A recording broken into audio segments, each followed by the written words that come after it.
Zaman elə keçir, vaxt elə gedir, düşünəndə həqiqətən adam vahimələnir.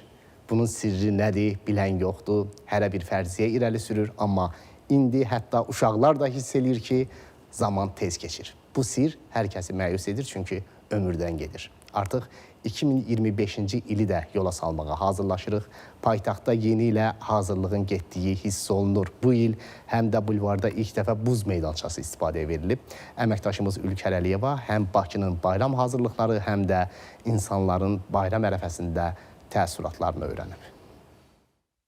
Bulvarda ilk dəfə buz meydançasının salındığı xəbərini eşidib, burada çəkiliş etməyə qərar verdik. Fürsətdən istifadə edib konki də sürmək istədik. Lakin proses sadəcə konki geyinməkdən ibarət olmadı. Dirsəklik və dizlik taxıldı. Üstəlik ilk dəfə konki sürəcəyimi eşidib, mənə kaska da verdilər. Yollandıq buz meydançasına.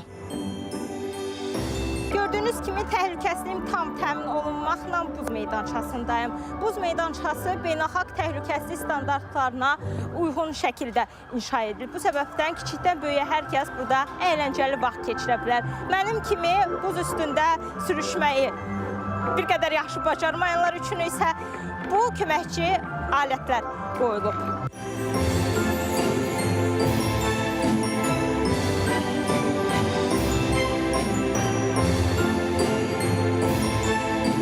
Necədir təəssüratlar?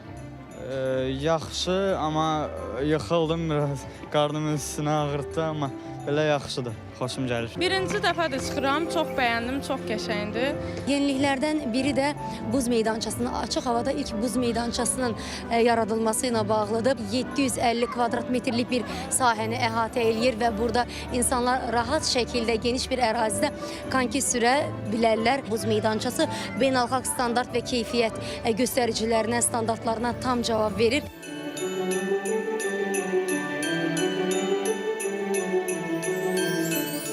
Təbii ki, sadəcə buz meydançasının çəkilişi ilə kifayətlənə bilməzdik. Bulvara daxil olduqda, elə girişdə quraşdırılan yeni il dekorları bura gələn hər kəsdə istər-istəməz yeni il həyəcanı oyadır.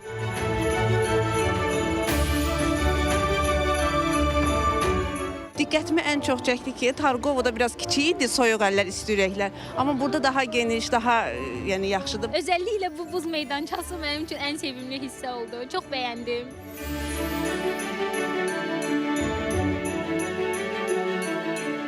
Paytaxtda yeni il ab-havasından söz düşmüşkən, Fəvvarilər meydanındakı soyuq əllər isti ürək yarmarkasını da ziyarət etməsək olmazdı.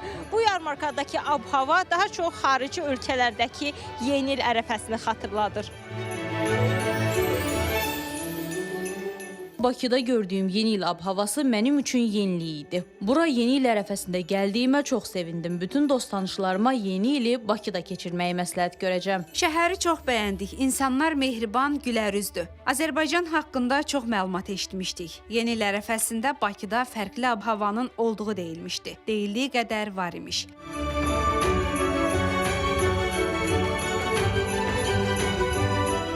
Artıq 2026-cı ilin gəlişinə sayılı günlər qalır. Qarşıdan gələn ilin paytaxtda hökm sürən bayram ab-havası kimi xoş, rəngarəng keçməsi diləyi ilə Ülkər Əliyeva, Seymur Səmədov, ATV Xəbər.